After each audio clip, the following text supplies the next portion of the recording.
is this a public interest litigation or a political interest litigation aimed at putting the entire electoral process under a cloud again and again and again? Siddharth Yadav, spokesperson of the BJP, joins us along with Lokesh Jindal, political analyst, and Akhilesh Katiyar, national spokesperson of the Samajwadi Party. Akhilesh ji, पहले आप ही से पूछूंगी, हर बार एक नई petition जाती है supreme court में। कभी कहते हैं ये ईवीएम सही नहीं चल रही, फिर कहते हैं कि भाई 100% verification of EVM and VVPAT होना चाहिए, फिर कहते हैं कि भाई हर पोलिंग स्टेशन में कितना वोटर टर्नआउट है, हमें polling station by polling station चाहिए. Every single petition has been thrown out by the Supreme Court. What is the larger aim? कि एक basically एक image create करना है कि भाई पूरी polling process ही खराब है, वो गलत है, वो vitiated है.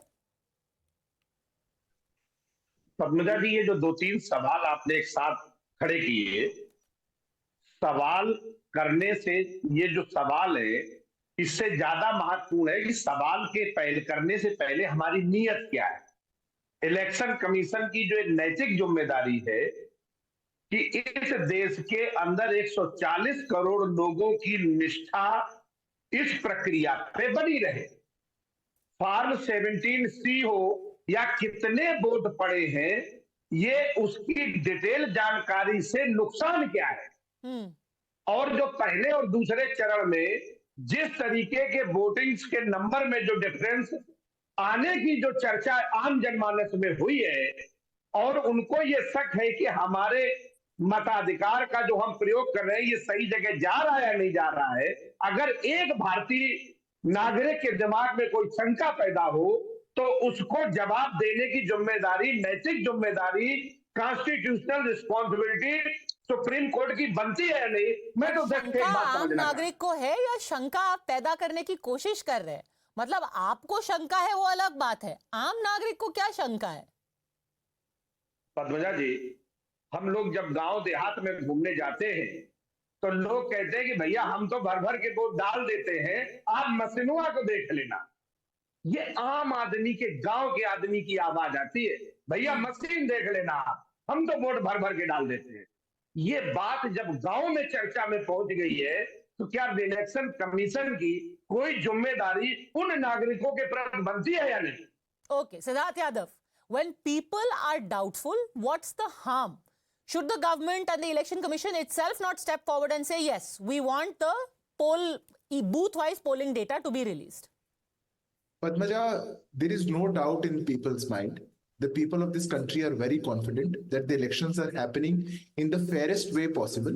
But it is also the responsibility of every political party to build a discourse of strengthening the constitutional bodies of our country. If Aam Aadmi Party or if Samajwadi Party or if Congress Party take it upon themselves that we will day in day out japo this mala and say कि नहीं election सब बिल्कुल खराब है, सब कुछ बिल्कुल ऐसा हो चुका है, डब्बे में ऐसा हो चुका, and again they'll go to the court. More than 40 times they have gone to the Supreme Court and the Supreme Court has rejected them. They have gone to the Election Commission that the machines can be had. The Election Commission called them. They did not go there. So if they try to create this narrative and they try to create this doubt among the people of this country, I think that is most unfortunate. This time also, they have gone to the Supreme Court. They asked the Supreme Court that the 17C data should come out. Now, everybody knows that this Form 17C data is the most authentic one. It is available with every candidate. At the end of the polling day, the form is given out to every candidate. The agents carry that form on the counting day. No machine can be counted which is not equivalent to what is recorded in the 17C. Both the things have to be matched, and that proves the sacrosanctity of the elections. Now they want that. Now they want, what they want is, the Election Commission is already uploading the entire data of what is being polled, where how much polling is happening, and the consolidated data also comes up, because we know we are a country with diversity. Elections. Okay, Akhilesh Katiyar, the fact remains the Election Commission has said very clearly there is no legal mandate that requires the release of Form 17 data to a general entity. It has to be released to polling officer in a booth. और आपको पता है, आप तो नेता हैं, आप सब यहाँ पर नेता बैठे हैं, कि फॉर्म 17C क्या होता है कि भाई अगर मेरे मतदान केंद्र पे मतदान हुआ है, मेरे को ऑफिसर दिखाता है कि भाई देखिए इतना फाइनल मतदान है, मेरा एजेंट साइन करता है, बीजेपी का एजेंट साइन करता है, कांग्रेस का एजेंट साइन करता है, सब देखते हैं, अपने हस्ताक्षर करते हैं और फिर वो रखा जाता है। ऐसा तो है नहीं कि आपको बताया नहीं गया कि कितनी पोलिंग हुई है। तो ये भ्रम पैदा करने की स्थिति है ना। ये पद्मजा जी, बीच में आवाज आपकी बहुत कट साफ नहीं आ रही, लेकिन मैं आपसे सिद्धार्थ जी बिल्कुल सही कहने की कोशिश कर रहे हैं। मैं एक बात समझना चाहता हूं, इलेक्शन कमीशन की जिम्मेदारी आम जनमानस की जवाबदेही है। अगर ये जो इससे नुकसान क्या हो जाएगा जरा ये भी आप बता दें।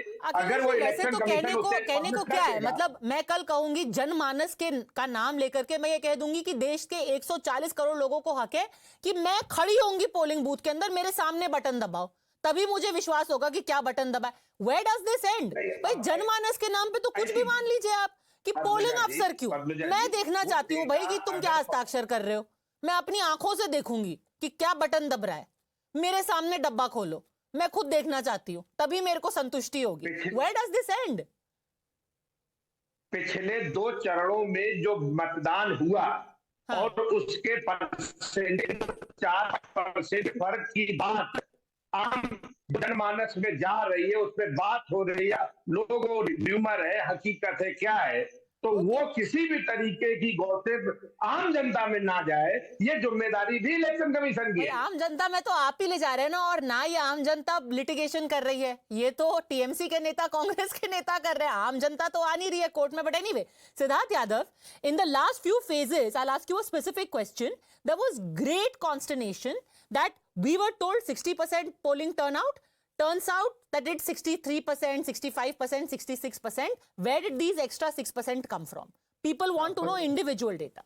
Yes, Padmaja, I'll just take 25 seconds and I'll answer both the things. Number one, what Mr. Katiyar is saying, सवाल पूछने में कोई समस्या नहीं है, पर सवाल को फैशन के लिए पूछना इज द समस्या। अब इनके नेता आके कह रहे हैं पहले तो बुखार 500 mg की गोली में चला जाता था, अब 650 mg की गोली में जाता है, तो अब क्या मेडिकल एसोसिएशन ऑफ इंडिया को आकर के जस्टिफाई करना चाहिए? ये तो कुछ भी पूछ सकते हैं, ये तो कुछ भी कहते रहेंगे, पर उसमें हार्म क्या है? अगर पूछ लिया गया, उससे हमने कह दिया तो क्या गलत हो गया? अब इनने कह दिया और ये लास्ट तक मानेंगे नहीं, तो इनको समझाते रहे, वो गलत है। दूसरी बात, पद्मजा, आपने बोला कि वो एक्स्ट्रा 6% कहीं आया, एक्स्ट्रा 5% कहीं आया। इलेक्शन कमीशन की वोटर टर्नआउट ऐप पे लाइव अपडेट किया जाता है कहां पे कितनी पोलिंग हो रही है। कंसोलिडेटेड डेटा हमेशा से उस लाइव अपडेट के बाद में आता था, हमेशा से इतना ही increase. It is very normal, there is nothing abnormal about it. जब consolidated data election commission publish करता है तो वो उस पे जो ये इंक्रीज की बात करें, वो इंक्रीज नहीं है, वो सब कुछ फॉर्म 17C के हिसाब से, ये फाइनल डेटा के हिसाब से ये जो कंसोलिडेट हो चुका।